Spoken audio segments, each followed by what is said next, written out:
Hello and welcome to the mini series of my Andaman days. তো day 3 প্রথমেই Havelock ছেড়ে যাওয়ার দুঃখে হোটেল সাংগ্রিলাজের সামনের বিচের দোলনায় খানিকক্ষণ দুলে ব্রেকফাস্ট সেরে আমরা পৌঁছে গিয়েছিলাম হ্যাভলক ফেরি টার্মিনালে, যেখান থেকে আমাদের ছিল ম্যাক্রুজ নীলে যাওয়ার জন্যে।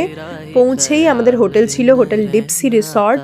এই ছিল আমাদের রুম, অসাধারণ রুম এবং সামনের এই অ্যাটাচড বারান্দাটাও জাস্ট অপূর্ব ছিল। আমরা খুব ভালো সময় কাটিয়েছিলাম।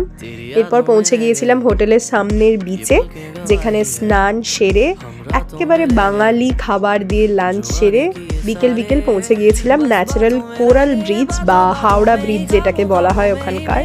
ওখানে বিভিন্ন ধরনের সামুদ্রিক প্রাণী আমাদের চোখে পড়েছিল, সমুদ্র শসা এবং আরও অনেক কিছু, নামগুলো এই মুহূর্তে আমার মনে পড়ছে না। অসাধারণ হাওড়া ব্রিজের সৌন্দর্য দেখেছিলাম এবং সেখানে বেশ খানিকক্ষণ সময় কাটিয়ে আমরা পৌঁছে গিয়েছিলাম সানসেট পয়েন্ট, যেটা ছিল লক্ষ্মণপুর বিচে।